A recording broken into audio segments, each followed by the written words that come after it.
senior member of the board, I would like to call this organizational meeting of the Board of Education to order for the purpose of electing officers. Pursuant to our policy, I will ask for nominations for each of the positions, chairperson, vice chairperson, and secretary. Once all nominations have been made and seconded, we will vote position by position. Everyone good? Okay, I will start. First, may I have a nomination for chairperson? Mrs. Ritchie. I nominate Tara Ockman. Is there a second? Mr. Deneen? I just want to give Deb, she's doing her minutes for the first time. Okay, are there any other nominations? Mr. Maroney. I would like to nominate Jill McCammon.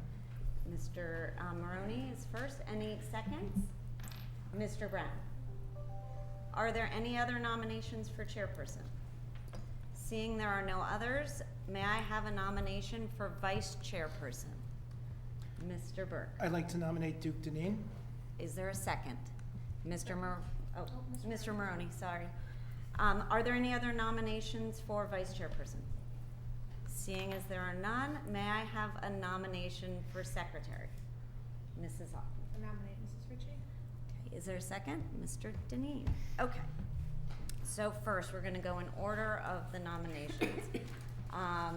All those in favor of electing Tara Ockman for the position of chair, please indicate by raising your hand. Okay, so, okay. Any opposed? Any abstentions? There's no, okay. Well, then, because you have to do the next person, right? No. No, we do the whole votes first. Oh, so Yeah. then you do opposed. Yes, so Yes. anyone opposed? Okay, that's 4, okay. Seeing as there are enough votes to elect Ms. Ockman chair, congratulations, Ms. Ockman, you are chair of the Board of Education. We will move on now to vice chairperson. All those in favor of electing Mr. Duke Deneen, vice chairperson, please raise your hand. Any opposed? Any abstentions? Mr. Brown. So just Mr. Brown abstaining? Just Mr. Brown. We'll move on to secretary. All those in favor of electing Deborah Ritchie for the position of secretary, please raise your hand. That is unanimous. Thank you. Well, congratulations, everyone. May I please have a motion to adjourn this meeting? Mr. Burke and Mr. Brown. Okay. All in favor? Okay. So now we can switch. So now we're switching. Now we're switching. Deb, you and I. Oh, yeah. Deb switches. Yeah.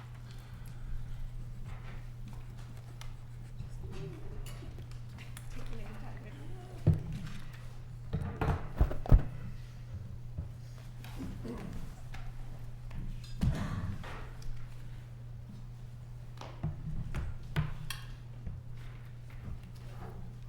Give Mrs. Ritchie a second. Mrs. Simon's here. Oh, yeah. That's me.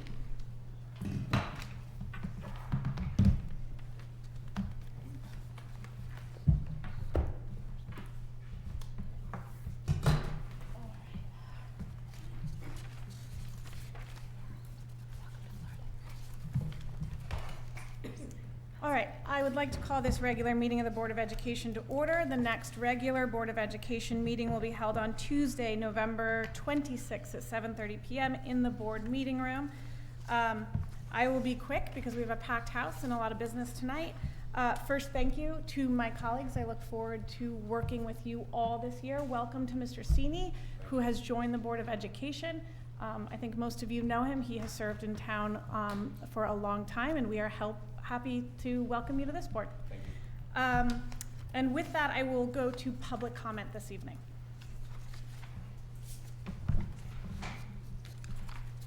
It's really cold in here today, guys. Or just me?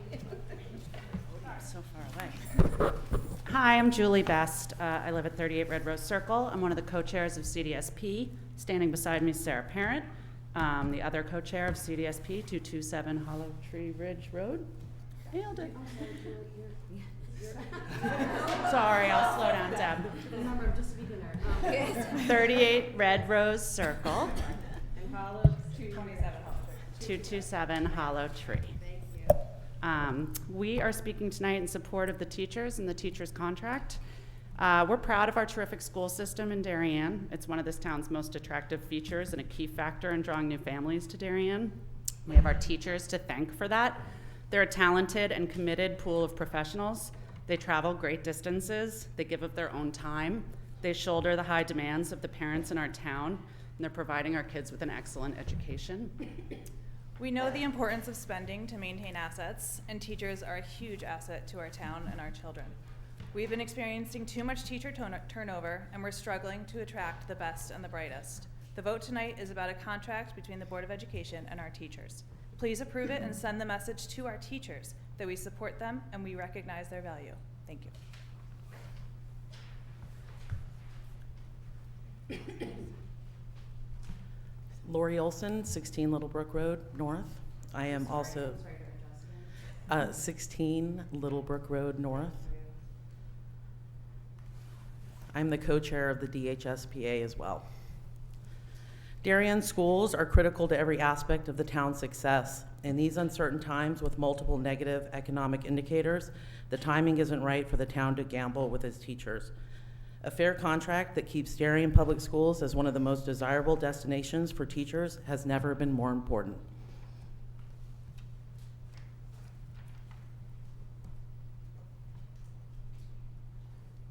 Katie Loveland, 24 Maplewood Drive.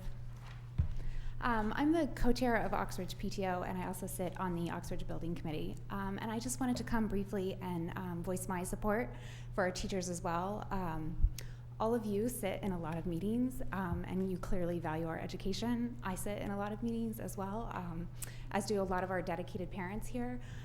And there are a lot of things that go into creating the robust educational system that we have in Darien. Facilities are obviously a big one, curriculum, but nothing really impacts the students nearly as much as their classroom teachers. Those are the people that are really imparting the wisdom and the education and inspiring curiosity every day. So I stand with them.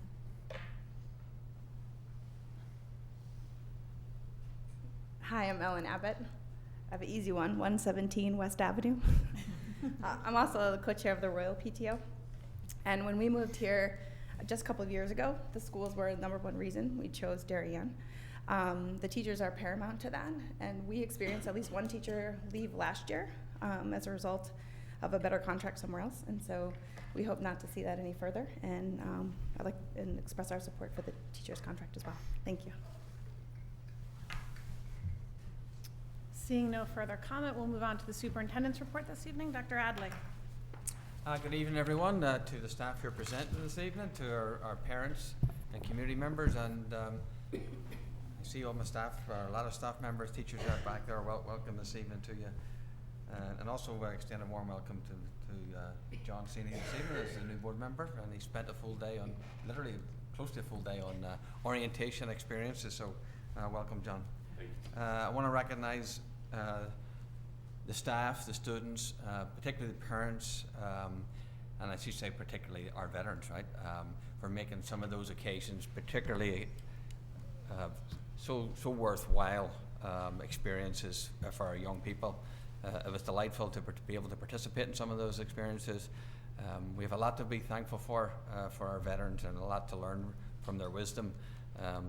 From the humongous flags at Royal School. I don't know where that flag came from, but just a miracle happened. But there were some very touching ceremonies around the district, and it was nice that we were in school, to be honest with you, because I think the children can learn a lot being in school on this particular day. So again, for all of you who just appeared and made things happen, and for those of you behind the scenes who worked very hard to make things happen, thank you for that, because I know it's a very special day in the life of the United States and also the life of Darien, Connecticut. So again, many thanks to our veterans. We also had a tremendous day of professional development on Tuesday, November 5th. While mentioning just making things happen, Dr. De Silva and her merry staff members made things happen on that particular day. There was a plethora of rich activities and learning experience. We have our staff here at the back today. You can't have schools where kids learn and where adults do not. And this was a day that was a rich day of professional learning experiences. From mindfulness, where I nearly fell asleep, to be honest with you. But it was the most relaxing 20 minutes I had in the week. To social emotional learning, responsive classroom, SRBI, the mathematics new program that we have, to literacy, the vision of the graduate and everything in between.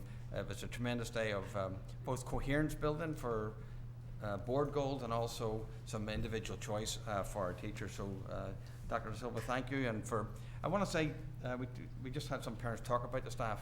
What was particularly impressive that day was the amount of workshops and professional learning experiences that were actually run by those people at the back of the room.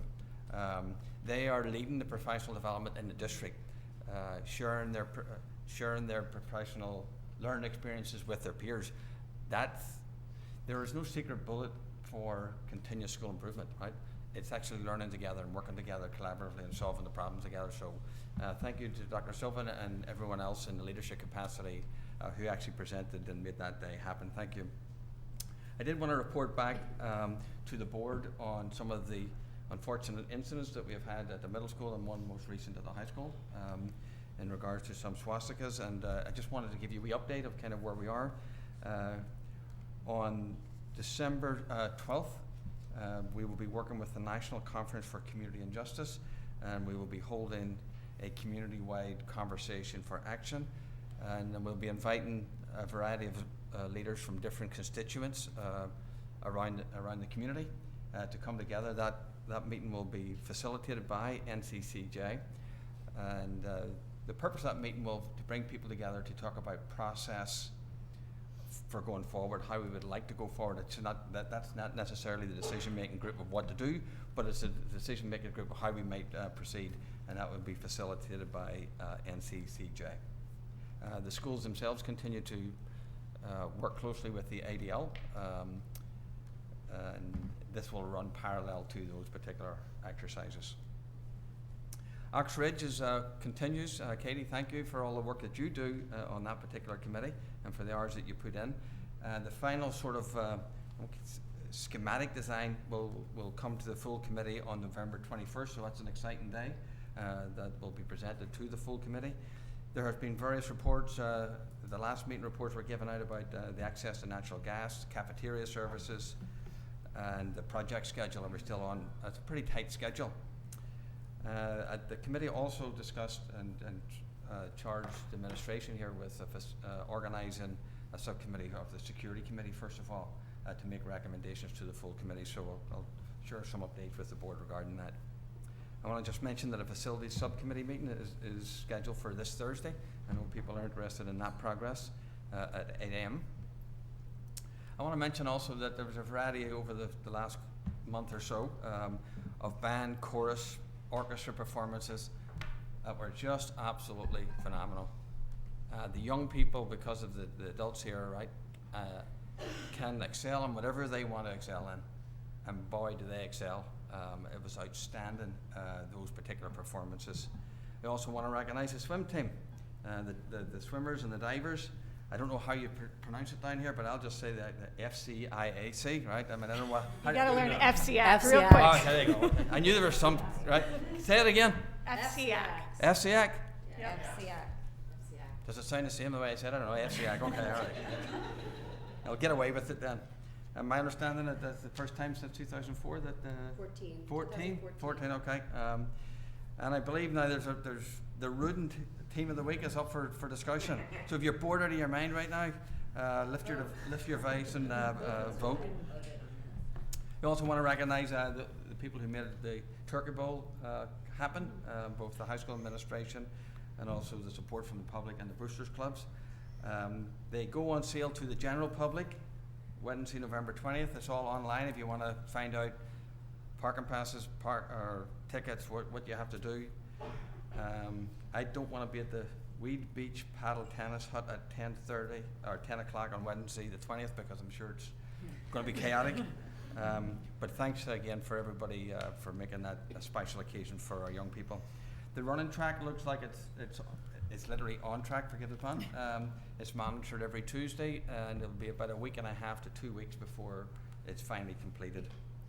The CABE convention, the CABE, which is Connecticut Associations of Boards of Education, and the Association of Superintendents, there is a workshop that they have. The traditional annual conferences on Thursday and Friday. I mention that because it's important that we are represented there. We do go. I will be there. I think Tara is attending this year. I would say I would also like to be in a position of encouraging board members to attend. And I'm also, for next year, I would really like to work through, see the processes that we have this year and position the board to be recognized. There are opportunities there to be recognized as an exceptional board for their leadership. There's various levels of leadership recognition, and it would be my intent to submit an application for the board. I just don't know enough for throughout the year here. So as we work throughout the year, I'll know what data to collect, what indicators we would meet the criteria for, and I'm very confident we would meet the criteria. So I look forward to doing that for next year. To our parents, the weather's beginning to change, if you didn't notice. And so if you need to update your Aspen informant database, please do so, because school messenger's coming your way pretty soon. And that concludes my announcements. All right, we'll move on to board committee reports, but Dr. Adley may have handled it for most of you. Any board committee reports?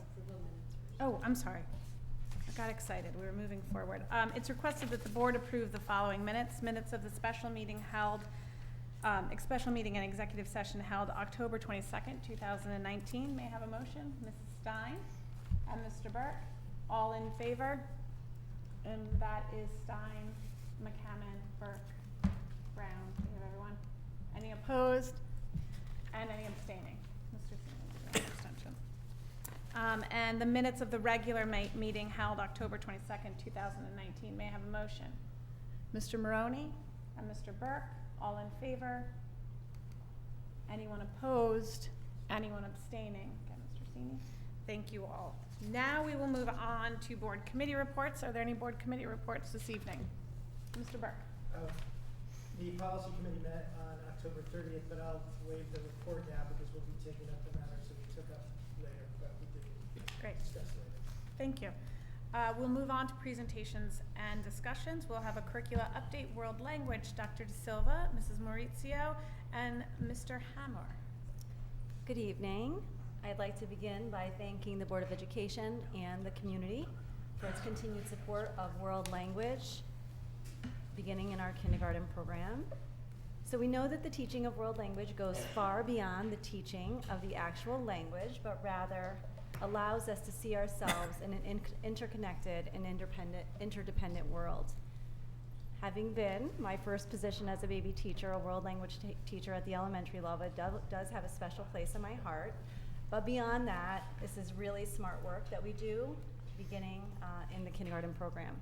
So tonight we have Christina Mauricio, World Language Department Chair, grades 6 through 12, alongside Adam Hamer, teacher leader for the elementary level, to guide us through a presentation that shows how our students benefit from the experience that they're being offered here.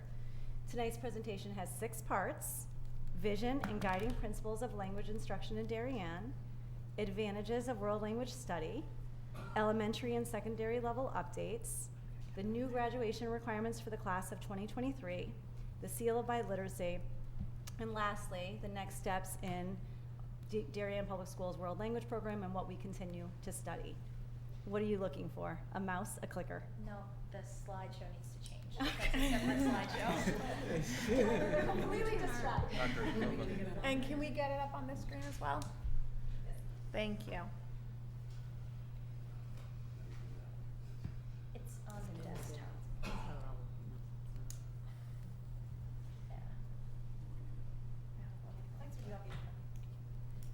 Dr. De Silva, do we have it loaded up here as well, or no? Is this one not working? Yes, is it not on? We will do that right now. Thank you. So as Christina and Adam begin, I will make sure that this is up and ready.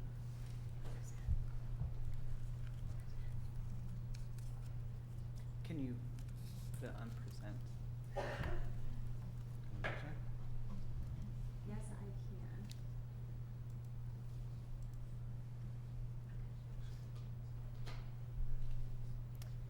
Okay, thank you, Dr. De Silva. First of all, before we get started, I'd like to, on behalf of our students, our faculty, Christina, and then myself, we would like to thank the Board of Education for their full support of world language, especially our elementary language program. Our vision that you see on the screen right now for language learning was created and adopted by our K through 12 teachers and begins with language learning in kindergarten and continues through grade 12. In addition to developing our students' skills in another language, we strive to grow our students as communicators and broaden their worldview outside of themselves and our community. Our guiding principles in our curricula are anchored in standards set forth by the American Council on the Teaching of Foreign Languages, or ACTFL. On the left, you will see that we develop our students' interpersonal, interpretive, and presentational communication through what ACTFL calls the 5 C's. On the right, you will see ACTFL's continuum of proficiency. As a student spends more time studying a language, their proficiency grows from the novice level to the distinguished level. We achieve this by conducting lessons where the teacher and students are using the target language 90% or more of the class, organizing our content into thematic units, and the use of authentic materials. A more comprehensive view of this, as well as the standards themselves, are included in our memorandum. Before we take a look at our curriculum updates, we'd like to share the why behind what we as a department do and believe through an overview of research-based benefits of learning another language. This image represents just some of the benefits of world language learning, and the research we cite is all linked in the memorandum. To begin with social emotional learning, the research has shown that speakers of multiple languages are more open-minded and demonstrate greater empathy. The process of learning another language enables individuals to become compassionate, humble, self-aware, and better able to understand the perspective of others. In turn, these social emotional skills impact our development of communication strategies. Speaking in another language, first of all, takes a lot of courage. You learn how to move out of your comfort zone and put yourself out there, and even when you don't have all the words that you need to communicate your message. Through this process, you become more comfortable with discomfort, more trusting of your own abilities, and better at reading between the lines to understand the intended meaning. There's also a lot of brain benefits to learning language. People who speak more than one language have improved memory, problem solving, and critical thinking skills, enhanced concentration, abilities to multitask, and better listening skills. Those who speak more than one language switch between competing tasks and monitor changes in their environment more easily than monolinguals, and display greater signs of creativity and flexibility. Research has also found that as we age, being bilingual or multilingual can also help stave off conditions like dementia and Alzheimer's. In recent years, companies all over the world have reported their need for recruiting individuals that speak multiple languages. Proficiency in another language contributes to more efficient scientific, technological, and engineering processes, opens one's mind to an appreciation of the inherent culture in film, literature, and art, and research shows that bilinguals perform better on math equations and are faster and more accurate at applying rules to math problems. Of the 7,000 living languages on Earth, only 23 of them are spoken by 2/3 of the world's population. English, Mandarin, French, and Spanish not only have amongst the highest number of native speakers, but also the highest number of language learners.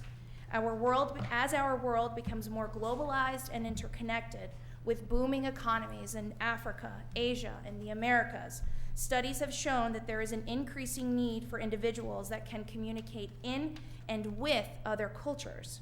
Learning another language equips you with the skills necessary to compete in the 21st century job market, where 75% of working age people globally speak more than one language. We believe that anyone can learn another language. We continue to create access points and differentiation support for students based on their needs, which includes heritage speakers or students who have a foundation in the languages taught in our program. While learning a new language is challenging, it has never been easier due to our increased access to technology and the ability to reinforce concepts at home through online resources that support what students learn in our classrooms. A more comprehensive view of this, as well as links to the study cited here, is available in the memo. And Adam will now present an elementary world language update. Since our last presentation, there was a change to the structure of our classes. While K through 2 is still one 45-minute class every 6 days of our rotation, 3rd grade through 5th grade has changed from 2 45-minute classes every 6 days in the rotation to having 3 30-minute classes every 6 days. This change was a direct result of what we discussed in our last update in regard to looking at the structure of classes at the elementary level. And while those classes in 3 through 5 are shorter than before, having those classes more frequently is allowing us to delve deeper into the topics because we are not spending as much of our time reviewing previously studied concepts. As a result, our students can build on their progress more quickly because the exposure to second language happens more often than before. And those shorter, more frequent classes are in line with the literature supporting greater retention of material when students experience the material in shorter and more frequent bursts. We've also targeted our alignment of our curriculum to the actual world readiness standards, and as a result, we did switch the order of some of our units, which again was in response to student readiness as well as our assessment data.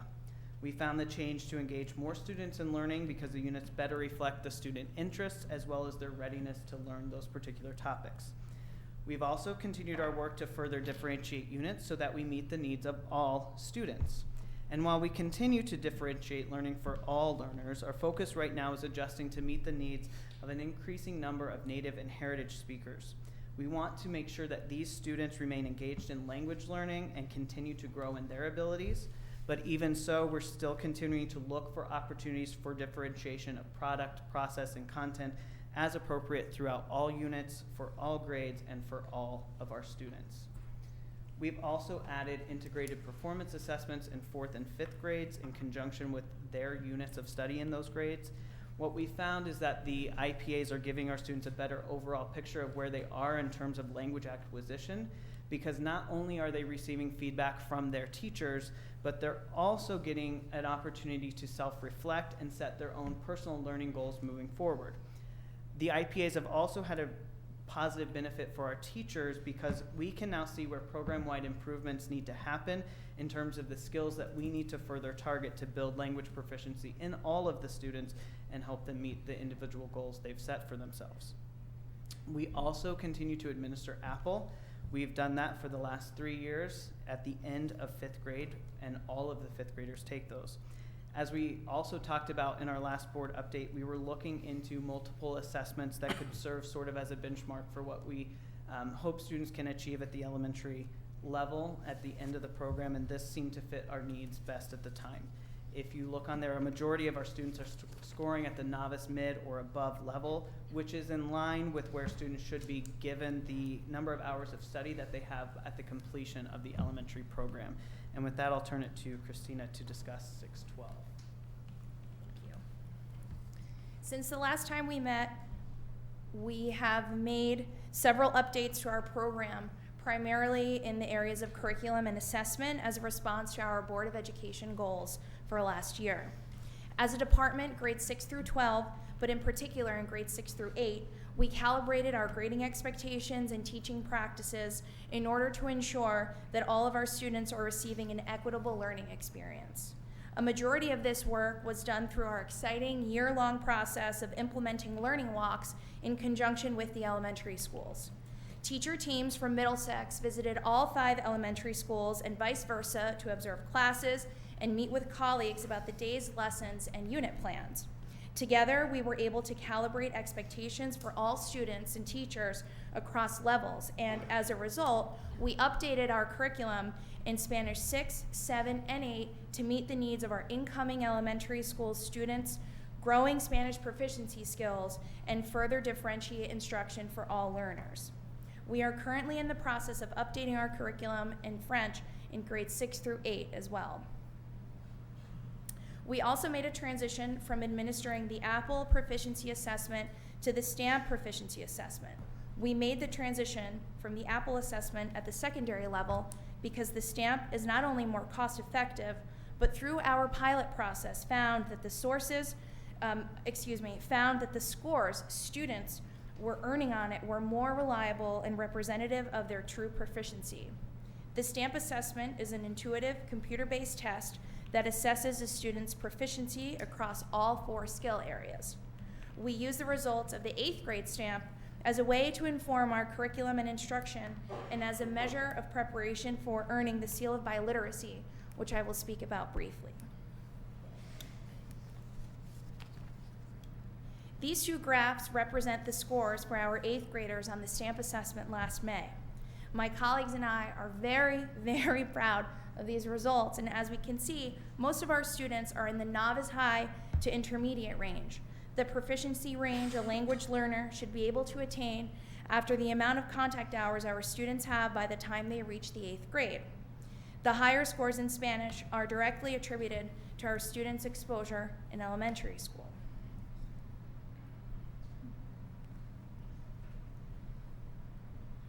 For grades 9 through 12, similar to grades 6 through 8, our curriculum at the high school level is also based on Apple standards and AP themes. This year, we are engaging in departmental learning walks through our PLCs, which is the school-wide goal at the high school, and are also extending our K-8 learning walks to grades 6 through 12, with a particular focus on the transition year of middle to high school, grades 8 to 9.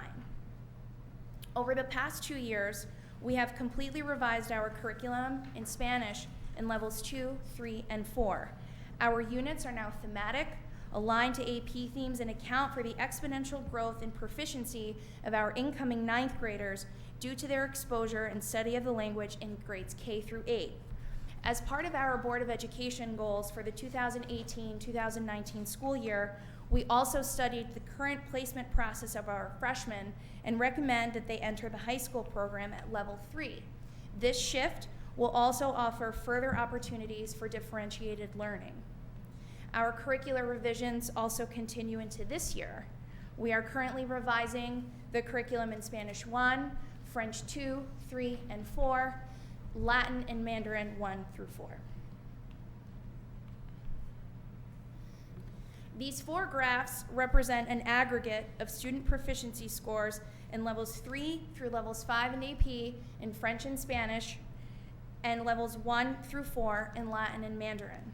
As we can see, most of our students are either approaching intermediate or in some cases even approaching advanced, which is on par with the attainable proficiency level of a student learning a language at the high school level after the amount of contact hours they are in our classes. The high scores in Spanish, again, are attributed to our curricular revisions and the study of Spanish that begins in kindergarten. I'd like to round out our presentation by sharing 2 updates specifically related to our seniors. First, the new graduation requirements for the class of 2023, and second, the seal of biliteracy. The World Language Department is ready to meet the new graduation requirements for the class of 2023. Students are now required to take at least 1 year of world language study before graduation, although most competitive colleges and universities require a minimum of 3. I'd like to highlight that there are entry points available for all languages at the high school. A minimal number of students in the recent past have not ever taken a world language, and per our guidance department at the high school, this was a programmatic decision and not the choice of the student. Our kids really love their world language classes because they themselves see the tangible benefits of learning another language, and our numbers show it. 85% of students at DHS are currently enrolled in a world language, and 54% of students are currently in their 4th year of study. The World Language Department has been awarding the seal of biliteracy since its inception, when the state of Connecticut adopted it in 2017 for the 2017-2018 school year. This seal recognizes students that have attained proficiency in English and at least 1 other language, and it serves not only as a tangible recognition but also as a culminating experience for all high school students that certifies a language learning journey that began for many of them in kindergarten. Colleges and universities use it in many ways, such as awarding students advanced standing upon admission, credits towards graduation, and exemption from general education requirements. Students can meet the language requirement for the seal of biliteracy in grades 10, 11, or 12 by earning a score of intermediate mid on all 4 parts of the stamp assessment. Here you will see some information on the Seal of Biliteracy awards earned by our students in the past 2 years. 82 seals were awarded to the class of 2018, and 80 seals were awarded to the class of 2019. And this year, in order to be in compliance with the state statute, students in the class of 2020 will be eligible to earn the seal in languages they have been studying in our program, as well as English if they are English language learners, and heritage languages that they are learning and speaking at home. I would also like to share some of our next steps moving forward. We are continuing to investigate ways we allot time at the elementary level in order to ensure the best language learning experience for all of our students. We will also continue to track student performance towards language proficiency and further analyze our stamp assessment scores to make curricular and instructional improvements.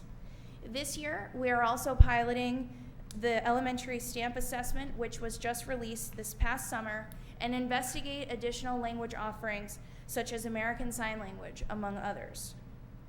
Thank you so very much for your time and attention, and Adam and I look forward to continuing to serve the Darien Public Schools and our community.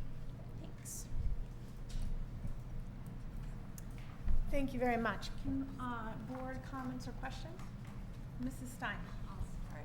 Good evening. I don't have a button. No button. Sorry. Thank you for the presentation. It was excellent. My first question is, looking at one of the slides we got was our DERGs and what languages they provide in K-12. And we seem to be one of the few districts in our DERG that have the variety at the high school, but not necessarily at the middle school level. I don't see it on the next steps. I guess I'm curious, are we looking at bringing Mandarin and Latin down to the middle school level? If so, what are your thoughts? What is the plan? I know it's something we've talked about at the board many times, so I'd just love to hear a little about your thoughts now that we've seen what the DERGs are doing. Sure. So that's something I have worked very closely with Shelley Summers, the principal at the middle school, and that's something that both of us are looking into. Because we value the team structure that is currently in place at the middle school, we're very conscientious about how we would do that, and that's definitely something that we're thinking about, not for next year, but for the following school year. Once we, there are certain community surveys that we want to do, and outreach and research, and so it's 1,000% on our minds. We're just thinking of the best way to do that. Great. Yeah. Thank you. Comments or questions? Mrs. Ritchie. Thank you so much for that update. It seems to, especially with the Spanish now at the elementary schools, it really seems to be having a great impact on our students as they move across the middle school and the high school. My question to you is, if the Spanish students are coming in the high school level 3, would that give us AP junior year for the students? And then what are we thinking of offering them for their senior year if they want to be continuing on? Is there some sort of Spanish literature and conversation that could be added? Absolutely. So with most of the students coming into level 3, that would then open up the possibility for some students also continuing to come in at level 2, and that's what I meant about further differentiating options, because now we've created another option for our students coming in. That then still, with the current structure that we have, that still leaves a full 4 years that a student could potentially take a language. Level 3, then level 4, then most likely AP, and then level 5. However, I've been working with Ellen about what to do next. So the next logical step would be implementing AP Spanish literature and culture, which is very similar to AP English literature and culture, the same structure, a canon of text that you have to read, and adding that as the next step for a senior that has taken AP Spanish language as a junior, and also differentiating our current level 5 classes so that those become something along the lines of a Spanish elective that isn't necessarily married to a number, but more so to a topic. So for example, art and culture, literature and film, business and economics, which would give students that maybe after level 4, they don't want to take an AP class, or maybe after having taken one AP class, they're now interested in something that's more topic-based. And those conversations are happening right now to decide what would happen later on 2 or 3 years from now. Yeah. Mrs. McCammon. Thank you for the presentation. Who administers the seal of biliteracy? Who defines that? The seal of biliteracy. Claire, can you well, clarify so that? like, who is that defined by the state of Connecticut? Is it defined by, you said you're Yes. the 27th state, or Yes. like the educational testing services?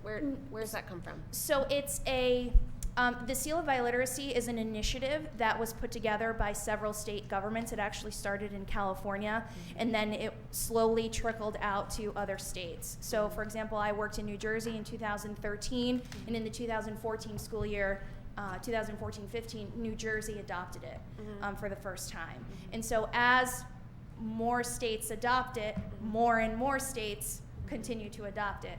And the organization that puts it on, or that has defined what it is, allows states to decide how they themselves award the Seal of Biliteracy. And Connecticut is unique in that it tells the school districts that they can decide how they award the Seal of Biliteracy so long as they follow the series of statutes that they've put together. So for example, to be in compliance with the current statute, you have to offer the seal in languages, not only what the kids can study in school, but perhaps there are students that don't take a world language. How do we reach out to those as well? In the memo, there's a link to the actual document that the state has put together that schools have to follow, but it's really this large organization that then gives the power to the states, and then the states to the school district, depending on which one it is. So it's the state, but it's also us. We're the ones that at graduation say, you have earned the seal. Thank you. Mrs. Stein? It's okay. I just want back to the seal of. Mrs. Ritchie. Sorry, she pointed to me. She deferred to me. Back to the seal of biliteracy. It's an online test that is administered, or how are they tested for that? So the stamp test, earning an intermediate mid or higher on the stamp test is one of the requirements to earning the seal. The other requirement is that you prove that you have English language proficiency. And the way that Connecticut tells us that is the student has to graduate from high school, because if the student has graduated from high school, we assume that they're proficient in English because they've met all of their English language requirements. So the stamp assessment that we use is a computer-based test. There's a company that makes it, and the people at the company, once we submit the speaking and writing samples, and once the students finish the listening and reading part, they're the ones that grade it and assign the proficiency level to the students that take it. Mrs. Stein?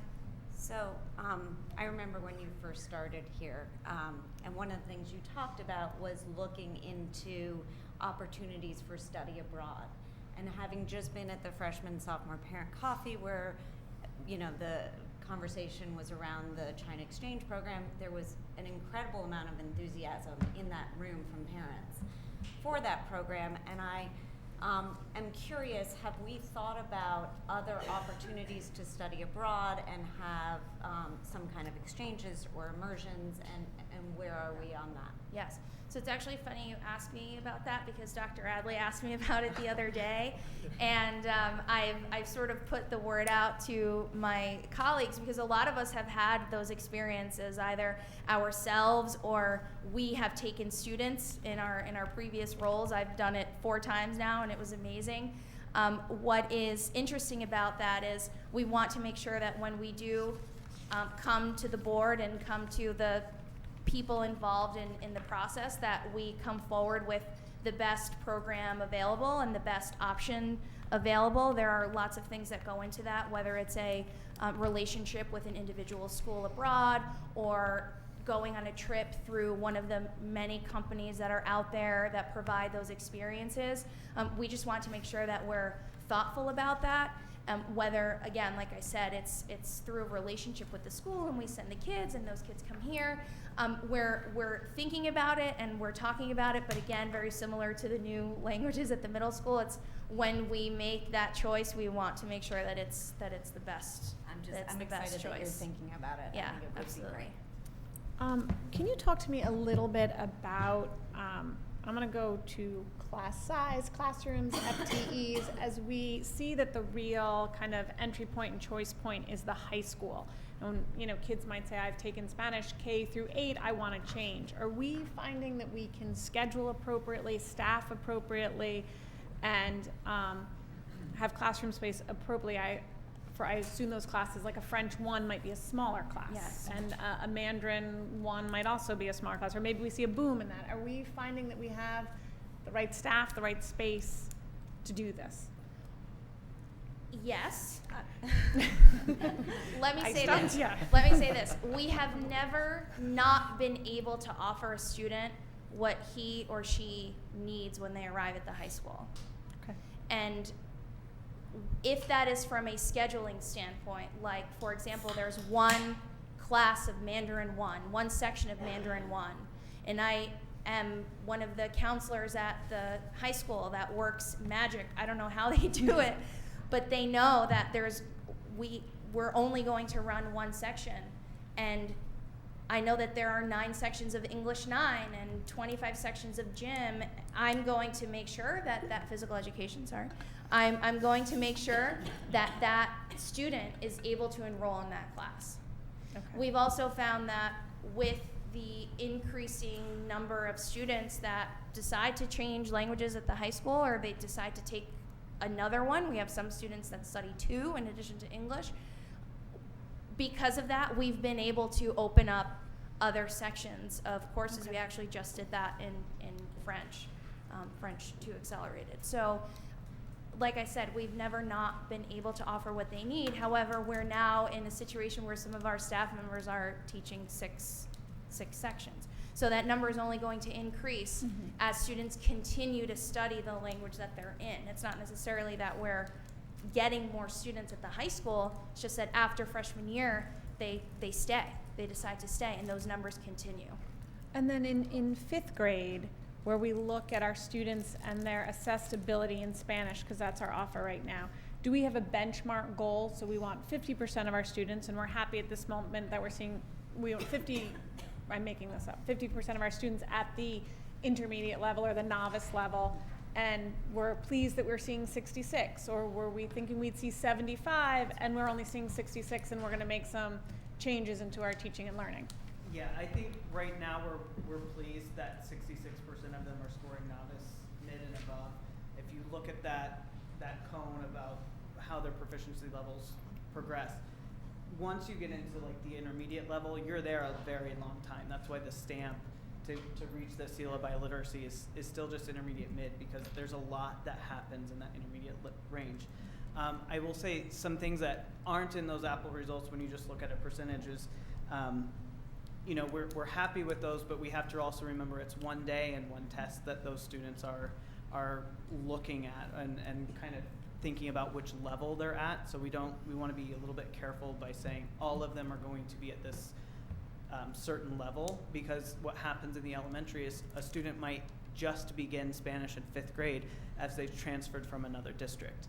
What those numbers aren't showing either is, you know, there's a lot of other opportunities that are offered to those students at the elementary level that they might miss a class here or there for a field trip or perhaps a special presentation. So when you start looking at the number of hours, we're barely at enough hours to get out of the novice by the time they leave 5th grade if they've been at every single class from kindergarten through 5th grade. So we're happy with where they are, and we're careful not to define too much of exactly the level that we want them to be at. Great. Without any, oh, Mr. Maroney.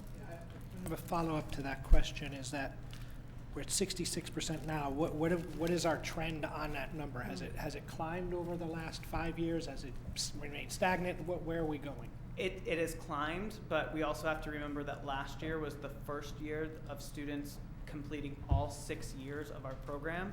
So we still are kind of figuring out exactly what that number needs to be, back to the other question as well. This is only our second group that's really gone through the whole program, and along the way we've made little adjustments as we've noticed. You know, these are skills that our students need to be more successful at middle school, or these are skills that, as we look at some of our assessment data, for example, interpretive language is something that we were just talking about, that we're realizing, oh, you know what, they're not getting enough opportunities in grade 2, 3, 4, so we've gone back and filled those in with the opportunities there. So again, I don't know that we have enough data just yet at the elementary, because it's only been one full group that's actually gone through all the grades. And the other piece to remember is this school year will be the first year that the elementary level will have the opportunity to implement the stamp, should they end up going down that road. So we didn't have that opportunity in the past. It wasn't available. This year it's available, so that shift may also shift Right. how we're looking at scores from this point forward. And can I add one thing to STAMP? As I understand STAMP, the great thing about it is it kind of adjusts itself as you progress throughout the different topics. That's not something that Apple does. There's no opportunity for those students to negotiate meaning. So if they're on a topic that they don't really know, or a topic that's not in our curriculum, they kind of get stuck on that too. So that's another part to those scores as well. Great. Mrs. McCammon, and then I'll go back to Mr. Maroney. From a programmatic perspective, are we expecting any increase in the number of students with disabilities who may decide to take world language in high school? And are we prepared for that, given the Yes. graduation requirements? Yes, so that's why we are extremely proud to say that we offer an entry point for all of the languages that we offer at the high school. And what I mean by that is there's level 1, day 1, Mandarin, Latin, French, and Spanish. And I can't say for sure how many students with disabilities we're going to get, how many of them are going to be in those classes. But what I can say is that I've been here for 4 years, and many of them take a world language class and they've been successful in it. And whether it's starting in level 1 or they've taken it all throughout middle school and they continue on in the high school and they take the AP exam and they graduate with a 5, there are access points for all students, whether it's starting day 1, level 1, or I'm having trouble with a particular topic or developing a particular skill. My colleagues are incredible with what they do in the classroom, and learning another language inherently is differentiated. So you develop your listening skills, your writing skills, your speaking skills, and your reading skills. So if you're not good at one, it's very easy for the teacher that's in the classroom to say, you know what, let's focus on your reading. And if you have a case manager, I'm going to loop in the case manager, I'm going to loop in the reading specialist, and we're going to help you not only in Spanish, but it's also going to help you in reading in English, because you're getting those skills a second time. So we found incredible success with those students. Yeah. And may I just add to one thing? And also, any reasonable accommodation that's in an IEP is also generalized into the world language. So if you're not penalized for spelling or 100%. punctuation in English, you're not penalized for spelling or punctuation in your world language as well. Thank you. Mr. Maroney. Yeah, so my question is on flex and FLES. And so when we first started the program, we were FLES, and now we have morphed into a hybrid of flex. And can you explain why, and why we're not full flex? And what benefits have we seen from going from FLES to flex? So the benefit is that they're gaining more proficiency, and that is the reason that you would switch from one to the other. Flex is actually just, it's not any extended period of time in a language, and it's really intended for students to explore. That's what the Flex is, Foreign Language Exploratory Program. So it would be maybe brief little snapshots of one language where there's no expectation that they would grow in their ability to actually speak and communicate and eventually survive in the language. A FLES program is much more time spent studying that language, and there's actually goals for developing language proficiency. We can't technically call ourselves a full FLES program because the requirement is about 75 minutes at a minimum per week, and we don't meet that time threshold. Flex could also, you could look at multiple languages, but again, you're still not getting any proficiency. More to Susie is, they mentioned that we've gone from 2 45-minute classes to 3 30-minute classes. What has backfilled those class differences?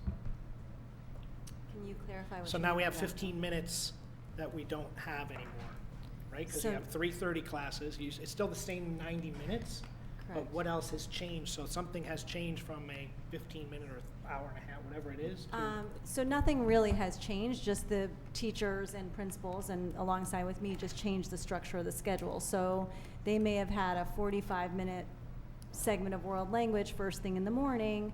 Now it might be 30 minutes, and rather than having a 15-minute read aloud, they might back it up to math. So they've gained instructional time across content areas. And quite frankly, if you were to ask any curriculum department chair, they would say that they need more time content-wise. And I think if you were to ask our teachers, they would say we have no more time to give. So I think the reality is we needed it's not really extra time, it's just shifting time to make 60 minutes of math rather than 45 here and 15 there. but we're comfortable in our blocks of time that we're not shortchanging a different subject to benefit world language. Oh, no, absolutely not. There's really no difference. In fact, to be fair, I think it's easier to schedule. Having been an elementary principal, it's easier to schedule in 30-minute blocks rather than 45. The challenge that we have in K2 is that we have one 45-minute session every 6 days. So we have a significant amount of less time in the K2 program. And to break that time up, let's say in a 20 and 25-minute session, it has its own challenges for lots of different reasons. But the reality is, yes, we would love to have more time or greater frequency, I think is really what we want in the K2 program. We just haven't figured out a way to do that, at least an easy way. So it may require lots of minds and some extra thinking around it. Great. Well, thank you all very much for this in-depth presentation. I know we've been waiting for this update, and I think you really answered most of the questions the board has had I've seen tonight. So thank you very much. Adam, thank you, Christina. And I look forward to supporting our staff and providing rich travel experiences for the kids. Just for the record. Thank you. Just to throw it out there for y'all to consider. Yes, and I will chaperone the first one, that's fine. That's good. We'll move on to the presentation discussion on the proposed enrollment projections by Malone and McBroom. Mr. Rudel.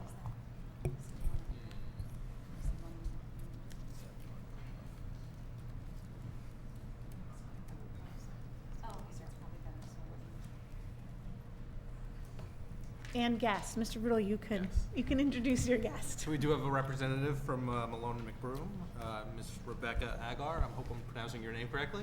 Not Maybe quite. not? Okay. So she will take us through the enrollment projections. Great. Just gonna Welcome, Rebecca.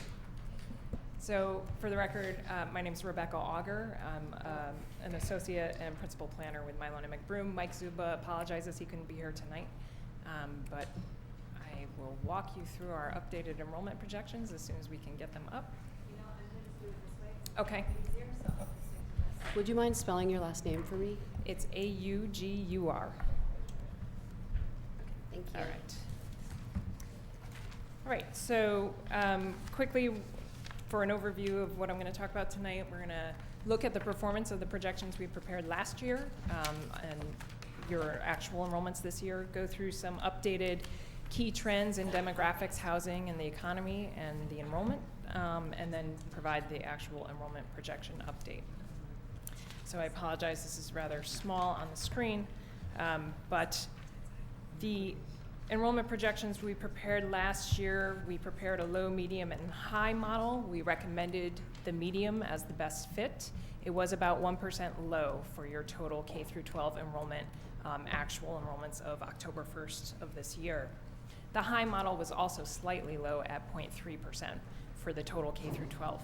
So while it was within one student for elementary enrollment, there was a lot of variance in the K class in particular for that high enrollment model. Sorry, I don't know what I just did there. I'll assume there's no pointer here, but if you look at that first column, the medium model was also significantly off for that K class, about 3%, but the high model was about 11% off. So while it really performed well for the total elementary, it was off in some certain grades. Regardless, the fact that we were low is causing us to adjust our projection model a little bit this year, and we're getting to slightly higher projections overall. I'm not sure what button I hit, but now I can no longer advance. There we go. It's me that's actually hitting the buttons. Thank you. That's helpful to know. All right. So taking a look at some key community trends, we took a look at population estimates from the Department of Public Health, and it does appear that growth is starting to level off. Your population estimate for 2018 is actually down slightly, and really the trend has leveled off since about 2015. If we could go to the next slide. Finally, taking a look at some birth data, the real period of decline that you saw from 2004 to 2013, where you decreased about 42%, changed starting in 2014, where you have this period of flux between 2014 and 2017. And that's really the start of this year's kindergarten class and your incoming cohorts over the next few years. We prepared a range of birth projections in order to feed the latter half of a 10-year enrollment projection, and these are adjusted from last year, and they are adjusted slightly upward because our estimate for 2019 births based on January through August data are slightly up. So you can see a low, medium, and high model of birth projections. They are tied to a regression analysis, which is looking at unemployment rates and annual home sales in Darien. Taking a look at housing sales as another indicator of the economy and as a direct contributor to enrollment in the community, your housing sales have decreased over the last couple of years. Again, we are estimating a total for 2019 based on January to August data. And you could see that you're down from your most recent peak in 2015 by about 25%. And really the decrease over the last 2 years has been about 10 to 15%. Finally, looking at permitting trends for new residential construction in both multifamily and single family, but also looking at demolitions, so a net gain. Your large jumps in net gain recently have really been attributed to a high level of multifamily construction. The single family construction permits have generally been canceled out by demolitions as well. And you've seen lower net gains in housing over the last 3 years in particular. So all signs of kind of a leveling off in growth. But we know that there's still planned housing to come online. And so working with your planning department, we updated our anticipated housing assumptions and have identified several projects here, including Kensett Phase 2, some of the downtown and Norotan Heights projects, which are more transit-oriented development. Multifamily housing tend to be smaller units and largely concentrated in the Royal and Tokenique districts. And we're aware of an additional project that is still in the planning stages. I don't believe it's even come to a formal application yet on Sedgwick Avenue. So we are aware of all of these, and we are accounting for them in the enrollment projections by adding multipliers to our baseline projection numbers. Taking a look at that long-term trend, again, your growth was really strongest in the 90s and the early 2000s. You've really flattened out from 2010 on, and then most recently experienced a decline from 2014-18, although this year you've sort of leveled off. So your enrollments relative to statewide trends, you peaked about 10 years after statewide enrollment peaked. And so you may be, your downslide may be coming to an end a little bit in advance of the states. Taking a look at your elementary enrollment trends, the most recent peak was in 2013-14. You can see you've been on downslide since then of about 11%. You've decreased about 6% in the last 3 years. And really this period of decline corresponds with sort of that very long trend of declining birth rates, as well as a slowdown in the housing market since 2015. Next slide.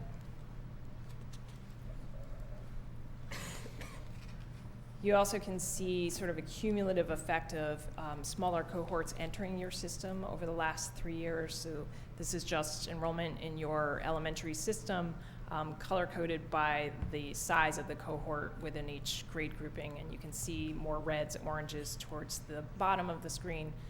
Just those smaller cohorts feeding through the system start to accumulate and drive your enrollment down. Taking a look at the trends across schools, while there's been a general decline in elementary enrollment, it has varied significantly amongst your schools. So Hindley, shown in the light blue, really has experienced the sharpest decline, especially over the last 5 years, but it did level off this year. Holmes is also pretty level with last year's numbers in the red on the screen. Tokenique has experienced a decrease of about 9% over the last 2 years, and that is shown in the gray, if you can see the screen. Oxridge, which was on a decline, appears to have leveled off with actual slight increase this year, and Royal has shown relative stability over the last 3 years. Moving on to the middle school and trends there. Again, you were on a decreasing trend from about 2015 on, but this until last year. And then this year you had a 4% increase. You had a relatively unusually small cohort move from the 8th grade to the 9th grade, and a larger cohort enter 6th grade, so that helped boost this year's enrollment. And then at the high school, you've had relative stability from about 13-14 through 16-17, small increase in 16-17, and then actually continued until last year, so you were up 5%, and then this year you had a small decrease. Again, you had a relatively small cohort move out of the middle school and up to the high school. Our overall methodology hasn't changed. We're using a cohort survival method based on persistency ratios as a cohort moves and matriculates up through the system.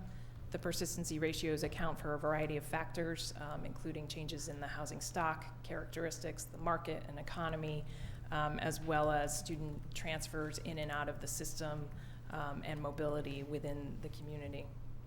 So I'm not going to belabor the point of the persistency ratios. Our caveats and assumptions on the next slide. The assumptions built into the projections are that your attendance zones remain the same for the foreseeable future, including the outplacement of Avalon Darien into Tokenique District, that there won't be any significant changes in your pre-K programming. We're assuming 90 students right now. That recent private school enrollment trends remain the same. Trends in children attending schools outside of their attendance zones where they reside will not change. That housing employment assumptions prove accurate, and that the estimated housing multipliers hold true. Just taking a look at change in the birth to kindergarten ratios. This is an area that we've actually changed this year. So we were seeing an increasing disparity between births and 5 years previous to a kindergarten class, as you can see as that red line, which represents your kindergarten enrollment, and the blue line, which represents births 5 years previous. We're starting to spread further and further apart from about 2009-10 down to 2016-17. They've started to come a little bit closer together, and they're starting to mimic each other a little more closely. They're changing. And as they were spreading, it was a clear indicator of in-migration through housing sales. You were just gaining that many more students or having that higher of a percentage return on a birth cohort. But with that tightening of the two trends, we're making some adjustments in the projection model.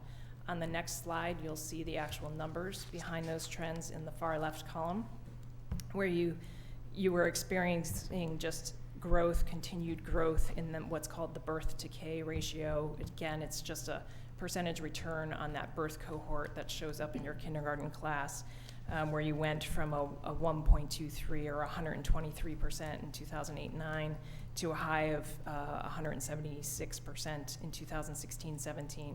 Well, that's dropped back down now, and it's been 3 years of decline in that birth to K ratio. So where previously we were varying the birth to K ratio in our enrollment projections, we're now using a more steady trend. Also just going to call attention to a change in the 8th to 9th grade persistency ratio, which is at a significant high, given your history of a 0.99. And then our estimate of migration, which looks at larger groupings of grade cohorts. We compare the 2nd to 7th grade to the 3rd through 8th grade. You're consistently on the negative side. However, this year you are just barely negative, so indicating not as significant an out-migration of students as you saw, for example, last year, where it was -3%. So we take a look at in-migration into the system at the elementary level, and I'll just put caveats on this, that this is just an identification of students that are new to the district by comparing student ID numbers from October 1st of one year to October 1st of the next year. This is not net gain. It does not account for attrition out of the system. So 2018-19, we saw a slight dip in elementary immigration, but you bounced back this year. So in 2017-18, you had 121 students who had come into the system. Last year it was only 82. This year it's back up to 113. It's also changed and varied in which districts students that are new to the district are showing up. This also is just looking at students by their resident address, not necessarily the school they're attending.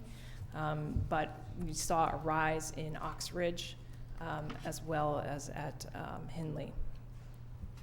On the next slide, we try to account for where students are, how students are entering into the districts. So we identified those new to district students and compared their resident address to housing sales within the previous year to see if they matched up.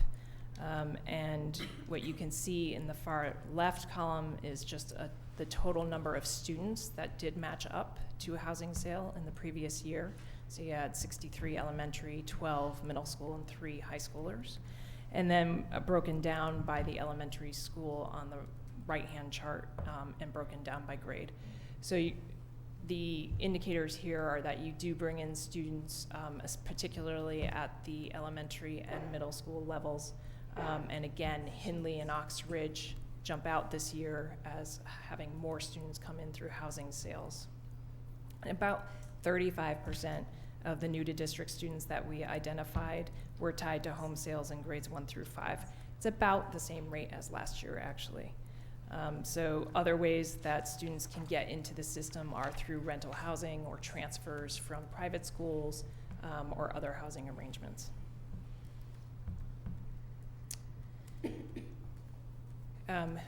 We use a set of multipliers to estimate the number of students that are going to come in through the planned housing that we're aware of. We updated the multipliers. We added another year of enrollment. We're using Avalon and the Heights at Darien as comparable housing developments to develop our housing multipliers. And I apologize, the 2 columns on the left are not adding up correctly. I have a corrected version that I will make sure you get. But the multipliers are correct, that we're using 0.55 students generated per housing units. And again, these were used to determine the addition to the baseline projections shown on the next slide. So students generated from future housing using that 0.55 students generated per housing unit. We're applying that to the Norotan Heights Shopping Center development, which expects to start occupancy in late 2021. The Federal Realty development, which also expects occupancy to start in late 2021. The Corbin District project, which we're putting occupancy at 2022 based on conversations with your planning department. So when we total up the number of units across those 3 projects and we use our multipliers from the previous slide, out of almost 300 units, we're estimating about 164 additional students will come online from those 3 projects between 2021 and 22-23. And this is just showing where those projects are located. Again, primarily Royal and Tokenique are affected by these projects.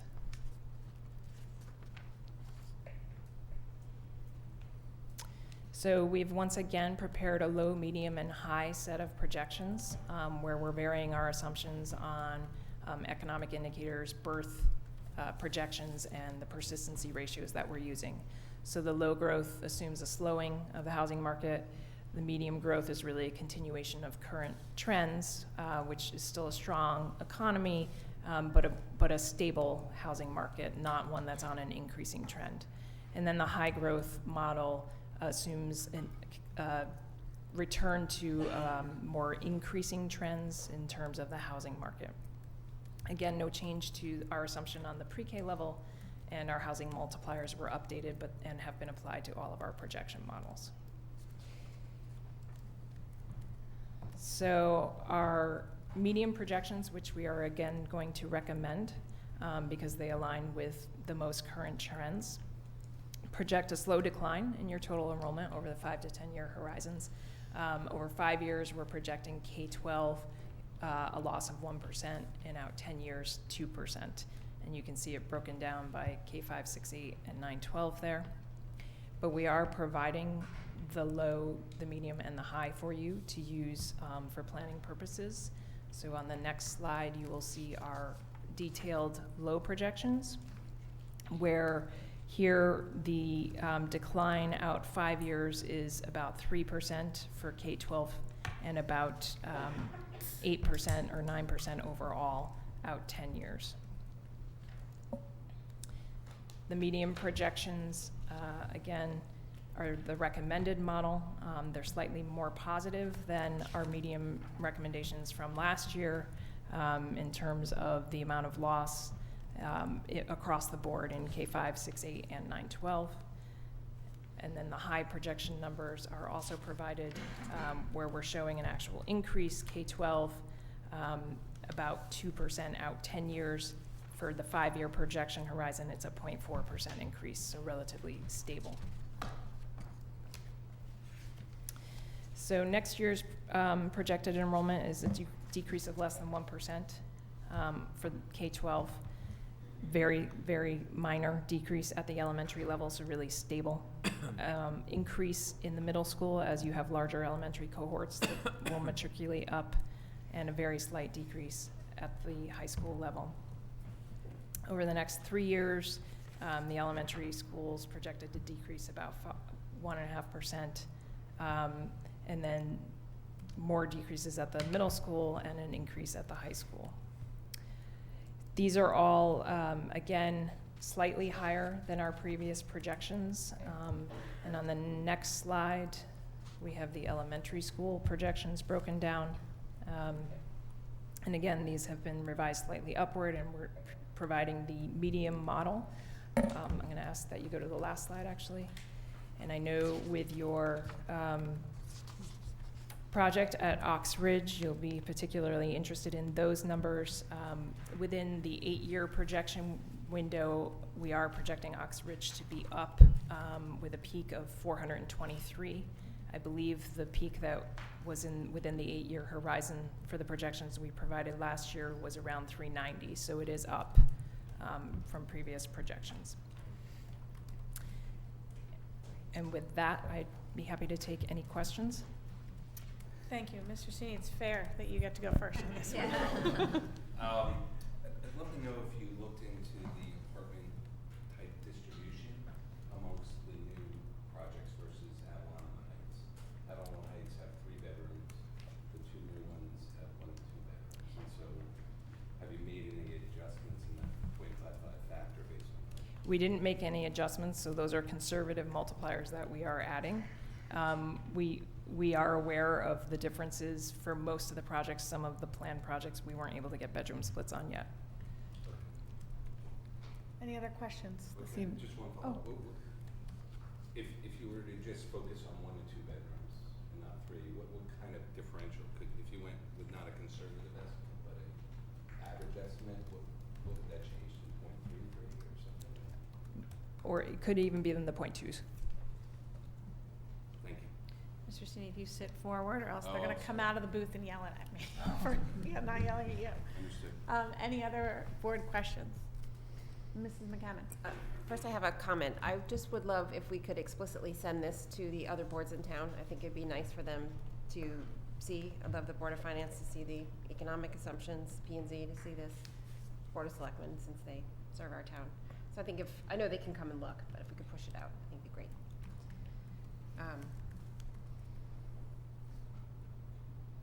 Question or no? No. I just One wanted, question. oh, sorry, Mr. Maroney. Your last comment that you made about Ox Ridge, so you said that we've gone from 394 projected last year to 420 this year? 423 for the peak enrollment in an 8-year projection horizon, which is what the state looks at. Okay, and how confident are we in those estimations? I mean, is there a factor of confidence? I can't give you I can't give you a factor of confidence, but what's driving the rise is the in-migration that we saw in Oxbridge this year, and the attribution of a lot of it to housing sales. So it's a matter of monitoring housing sale trends, particularly in that district, because the new construction, the multipliers aren't driving that. Mrs. Ritchie. I wanted to go back to your chart, students generated from future housing, and your headers. It says total students generated per unit. I think that's just total students generated by the project. Yes. Is that correct? Yes, I think that's that carries, incorrect. just to be Yeah. clear that we're not talking about 33 No. students in a unit. You're right. Correct. Okay, we We don't should, want people to panic. we'll adjust that. It's 164 total. Especially before we send that out. Yeah. Let's change that. Mrs. Thank you. McCammon. Thank you. So it looks like Darien does have its own sort of trends. You talked last year, we talked this year about how we're on a sort of a 10-year lag relative to a lot of our neighbors. Can you talk, I know you do a lot of these, can you talk about what you're seeing with some of our neighbors? I don't know who you work for specifically, but maybe some comparable towns and maybe some towns that are a little different from us? Well, we do work for both comparable and different, and there is, we are seeing kind of that leveling off happening in your comparable communities. We're in Westport, we're about to get back into Greenwich, so we're starting to see that in some of your more comparable. In our urban centers in this area, we're seeing phenomenal immigration of immigrants and phenomenal growth. I was in Danbury last week. It's astonishing what's happening there, and we're working on Norwalk as well. So very different trends. But I think that you are unique in several aspects. You have a significant amount of housing still to come, whereas some of your peer communities are more built out or less open to some of the housing stock that you're about to bring online. But their sales trends and enrollment trends seem to be leveling off, similar to yours. Mr. Janine. Just FYI, we are working with these current projections and these numbers for the Oxbridge Building Committee. So, and the numbers we're using that were previous projections are actually a little higher, particularly for ELP and the overall school population, because we're trying to build the right size school to begin with an option for additions, but it's just such a tight site. But we're building the school with the capacity in mind. Should we basically, it talks about the assumption being 90 for ELP. If we're going to change anything in the presentation, should we use the same 150 that you use for the building committee, or should we use? I think if we're gonna send it out, we need to have that conversation, because I understand why you guys use 90, but we see a steady growth based on the way they roll admissions, and that's one thing for your statistical trending and another thing for our Reality. planning and reality. So I'm gonna ask the administration to huddle up and make a suggestion, Well- especially for sending this around. Well, we have already communicated to the state about the 150 numerous times before I got here and since I've got here, and so that's the model that we're using. Yeah, I just, based on part of Mrs. Kamen's request that we share this information, I want to make sure they don't say, wait, we have 90 in one document and 150 in the other, and or they understand the discrepancy if we do. Because the 90 is was just based on an internal estimate. It's not based on any modeling, so I think. Yeah, and it's, I think, That's our based own on projection. starting Yes, and then we yes. see going forward. Which Sorry. leads to my question, to the administration, as we see budget season coming forward, we have our internal persistency rate, we have Malone and McBroom's. Yes.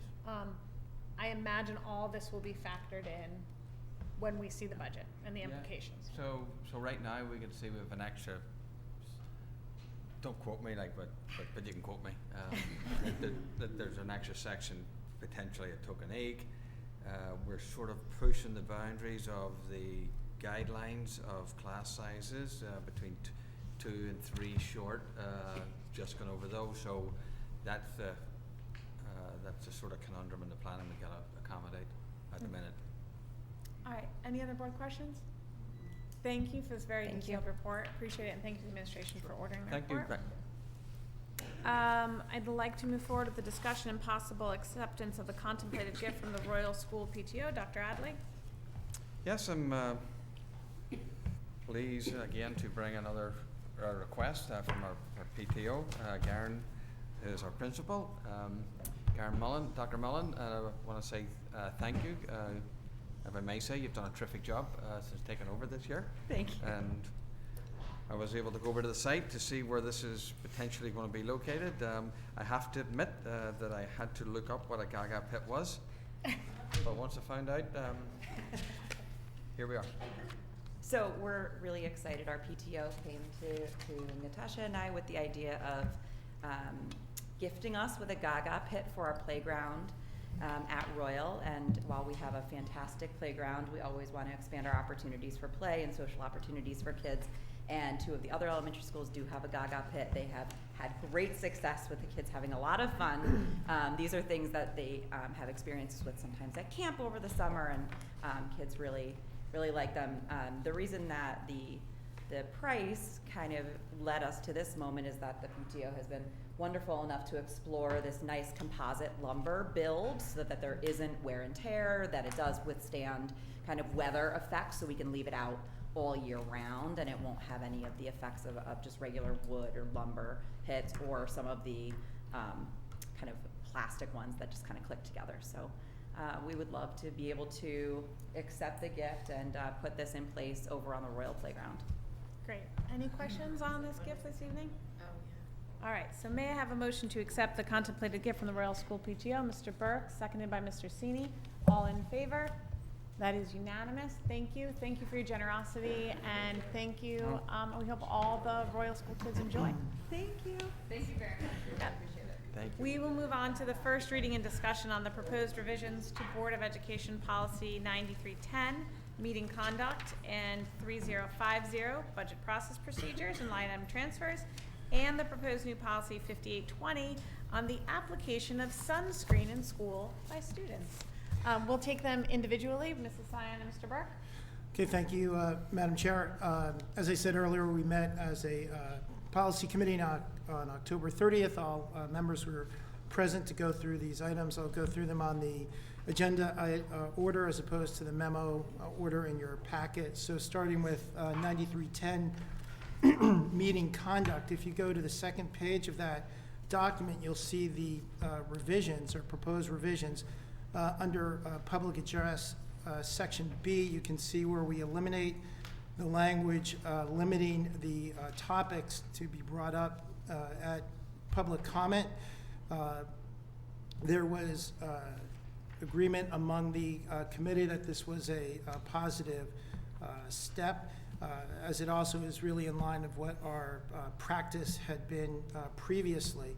In B1, you can see that we changed or substituted the adjective boisterous, substituting in disruptive, and qualifying what kind of behavior we do not want at our board meetings. The feeling is that boisterous, we actually do have boisterous meetings sometimes, particularly when we have the superintendent awards. There's a lot of clapping and cheering, so disruptive is the better word, and we are a Board of Education, so we should strive to use the better word when we can find it. And then the third item in section 3, we cover the topic of the 3-minute public comment. I think the committee was satisfied with the 3 minutes, though cognizant of not wanting to limit someone's opportunity to be heard. I had mentioned that in preparing for the committee meeting, I had actually sat silently for 3 minutes in my office, and it is a long period of time. I also then took the other approach. I looked at Lincoln's Gettysburg Address and read it slowly to myself 3 times, each time coming in at 2 minutes. So thinking that if Lincoln could do the Gettysburg Address in 2 minutes, then maybe 3 minutes is okay. So that was really it with regard to these, this particular policy. If there's any further discussion, that's where the committee was at. Sure. Are there any comments or question on this policy? Mrs. McCannon? Yes. Thank you for taking up the issue of the question of minutes per speaker. I'm grateful to the board for talking about it. I'm curious, given that most of our speakers are very well spoken, but not necessarily quite as well as Lincoln, did you look at other boards or any other sort of norms for how you made a decision? Did you review other board policies and the like? I did not personally look at other board policies. I looked at our practice of 3 minutes. And it wasn't just me. In the committee, we also took into account that as a practice, when you hit the 3-minute mark, it's not as though a buzzer goes off. Our chairs historically have tended to let that comment period continue and then get a warning, which actually I did look at that number. That turns out to be close to 3 3/4 minutes, which actually is the current world outdoor record for running the mile. So if you can run or speak a mile a minute, you could really get a lot in 3:45. In the middle of, I will say, in the middle of our meeting, I did happen to Google New Canaan because it came up in our subcommittee meeting, and they have 2 minutes, and that's their standing practice. I guess the conversation we had was sort of, we've been at 3 minutes. There hasn't really been a lot of complaints about 3 minutes. We do give leeway. We also have the opportunity for speakers to submit written comments. And so the consensus of the committee was to stick with the 3 minutes, understanding that, we do give warnings and we are kind when we are stopping people from talking. To the best of my memory, and I'm sorry, I was just an observer at this meeting, I thought someone asked the question, and to the best of the administration's knowledge, 3 minutes seems standard. I could be wrong, someone else could have answered me that, but I do think that was kind of looked around, and 3 minutes was not unusual. I have the same recollection. Yeah, I could go back and watch the tape, or you could, but I think someone asked a question, and someone answered that question. So I could go back and figure out the who's and the whys. Mr. Sini. Just, you used may instead of shall. That was consciously, you used the word may. Can you 3 read minutes, that? number 3 minutes may be allotted to each speaker. So that gives you the leeway versus shall, right? Is that kind of where you guys were going? Yeah. Correct, Thanks. because it's in line with that practice, because it's not a hard. So to be clear, and I think Mr. Sini makes a good point, if we could mirror the language, because the language on the agenda warning each time say public comments are limited to 3 minutes, so I don't mind which way we go, but I'd like it to be consistent. And maybe even before you turn it to may. The Board of Education may be appointed by The the only chair. thing I would point out with the use of the word may is that it puts the chair in a hard position, because generally you try to allow the same time to every speaker and not cut off one speaker or let one go longer because you prefer one or the other. So whoever's sitting in the hot seat, I try to be as judicious as possible, and I know my predecessors have as well, so that all comments are heard, no matter how we feel about them, one way or the other. So if we could approve tonight, or consider a motion to approve tonight with consistency appearing on the agenda, I would like that. So if the board is more comfortable with May, then I'll make the request the administration make an agenda change. I think it's If a we're first more reading. comfortable with, It's a first reading, so we can. sure. So maybe y'all can work out what language you'd like, and then I'd like to be consistent between the two. Madam Chair, having read this a couple of times, forgive me that it's just coming to me tonight.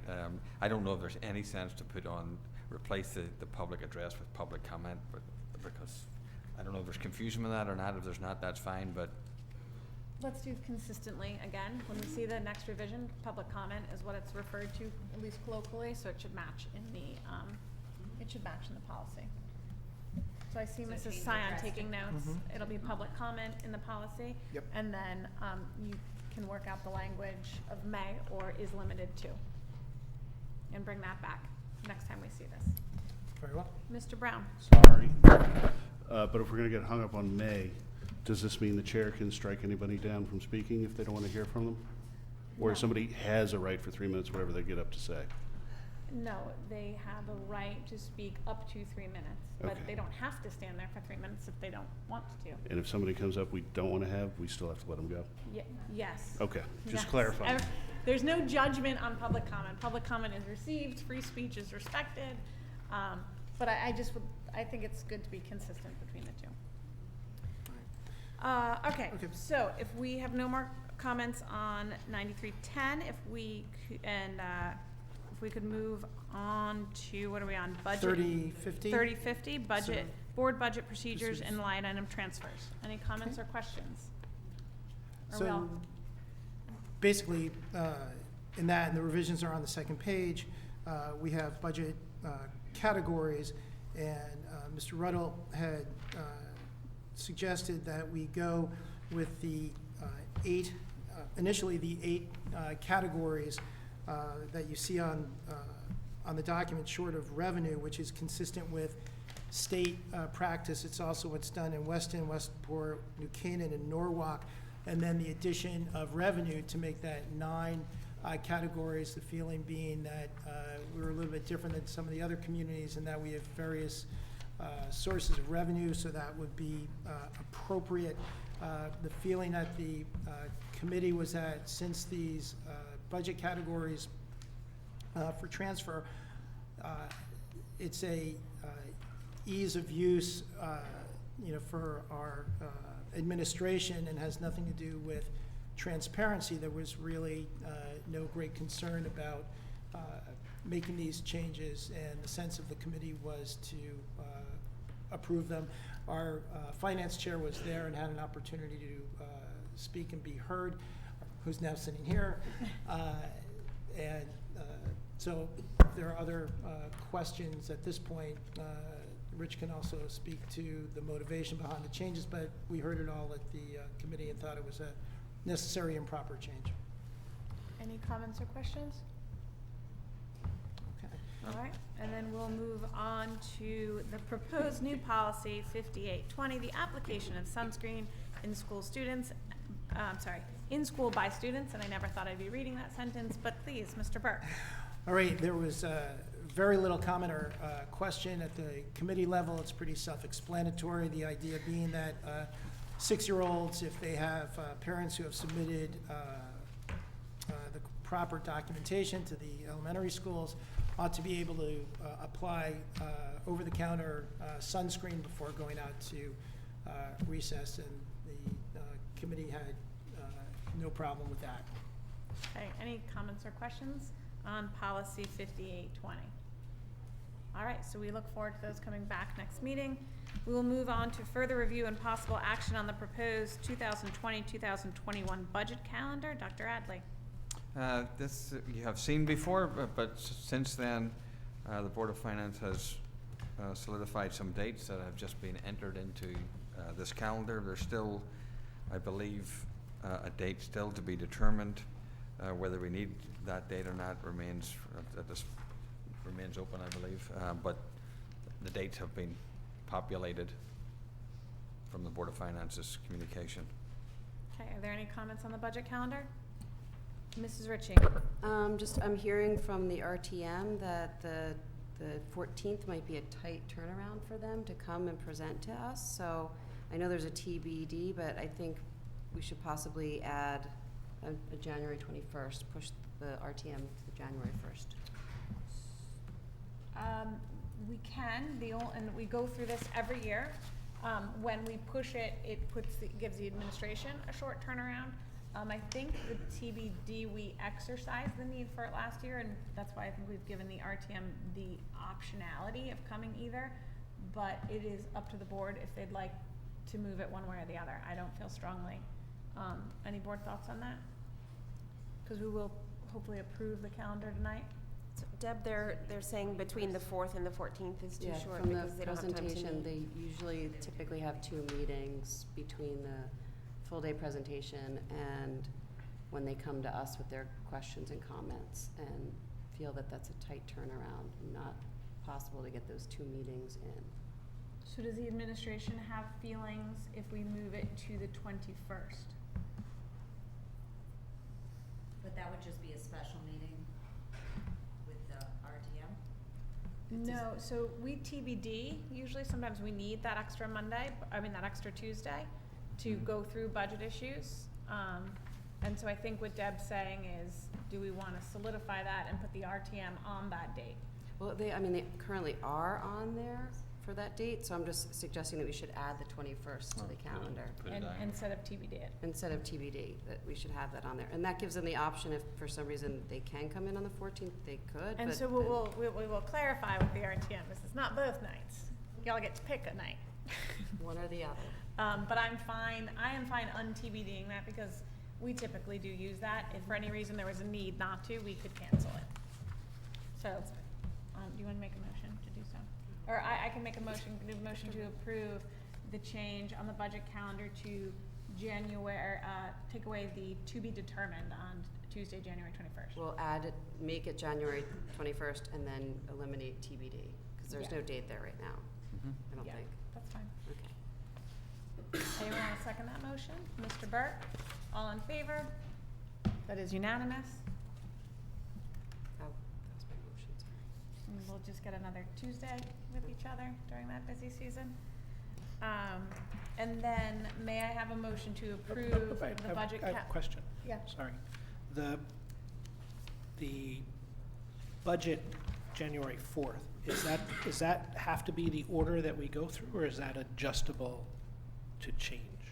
So usually that's in consultation with I'm not even sure why we have it fully on this agenda. That's usually in consultation with the superintendent based on how they're seeing things lay out, so it is available to change. These Okay. are approving dates. Okay, that's just checking. Yep. So may I have a motion to approve the 2020-2021 budget calendar as amended this evening? Mrs. Stein and Mr. Burke, all in favor? And that is unanimous. Thank you, everybody. Further discussion and action on proposed regular Board of Education meetings for the 2020 calendar year. Are there any questions? This is all in keeping with our practice of Tuesdays. Any questions? So may I have a motion to approve the proposed regular Board of Education meetings for the 2020 calendar year? Mr. Maroney and Mr. Brown, all in favor? That is unanimous. Thank you. We'll get those up online. We'll move forward to action items.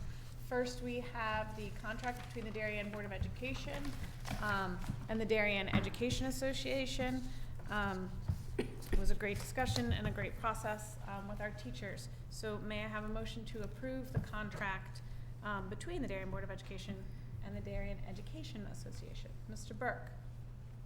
And Mr. Deneen, all in favor? And that is Mrs. Stein? Yep, oh, sorry. That is, okay, any opposed? Sorry, was your hand up? Okay, I didn't see what, all right, that is unanimous decision then. Thank you very much, and thank you to all who worked on that process. We appreciate it. We will move on to personnel items. Mrs. Sion, any PAR this week? There is Yep. one at the end with a couple of new paraprofessional positions based on student need and one resignation. Okay, so may I have a motion to approve the PAR dated November 12th, 2019? Mrs. Stein, and a second. Mr. Burke, all in favor? That is unanimous. Thank you, everyone. Lastly, we have the contract agreement with a consultant for the Board of Education Strategic Planning. Dr. Adley? Yes, as the board knows, we are entering into a process of strategic planning. We had agreed that we would acquire a facilitator or a consultant to do that work and to help us with the work. We have subsequently interviewed a consultant, and Dr. Richard Lemons. Dr. Richard Lemons is the Executive Director of the Connecticut Center for School Change. I have personally worked with Dr. Lemons for many, many years. Actually, he was a professor for me in my courses. But he's very well known in Connecticut, very skilled. He is the Executive Director. He will not be sending any of his assistants or staff members along. He will be conducting the work himself. I think you will find when he comes and leads the work why I'm recommending him. I did not recommend 2 and 3 people because I don't see any point in recommending anything but the best for the task at hand. You see his resume is attached. There's a contract before you to consider this evening. And I think we will be very well served, both the community members who are part of the task force and the coordination with the board and the liaison with the board. I think the process will be well served by Richard's leadership. I'm certainly happy to answer questions about finances or otherwise. Yeah. Yes, we did interview him. Yes, Yeah. absolutely. So it's on as an action item this evening, so may I have a motion to approve the contract agreement for the consultant with the Board of Education Strategic Planning? Look how fast Mrs. McCammon's hand went up. Mrs. McCammon, is there a second? Mr. Maroney will give you that one too. All in favor? And that is unanimous. Thank you to the board. I think all Thank of you. us are very excited for this, and to Dr. Adley for bringing forward such a great candidate. Is there public comment this evening? Mrs. Delancey. Hello, I'm Jocelyn Delancey, president of the Darien Education Association, and I'm known for verbosity, so I hope to maintain those 3 minutes. But I just wanted to speak on behalf of the teachers, and first and foremost, thank the parents who came out tonight to speak on our behalf. Seeing your support means a lot to these teachers who come to Darien every day to give 100% to the students and families of Darien. So thank you for showing your support. I want to thank Dr. Adley and Ms. Achman for the work that we've done through the negotiations process. It is a tremendous effort to create a contract that is fair and that supports the needs of the teachers, but also represents the district as well. And so I thank you for that collaboration and that work. The teachers seek to always maintain a productive, proactive, and positive relationship with the Board of Ed, and as well with Dr. Adley and the superintendent and all of Central Services. And we look forward to continuing that work and are excited to keep moving forward with a new contract for 2020, which is scary to think that we're already there. So thank you. Thank you. Thank you, Jocelyn. Thank you, our staff members. Any other public comment this evening? With that, may I entertain a motion to adjourn? Mr. Sini's looking at his watch. Let's see. You don't want to adjourn? This is time. And I need a second. Mr. Burke, all in favor? Thank you very much.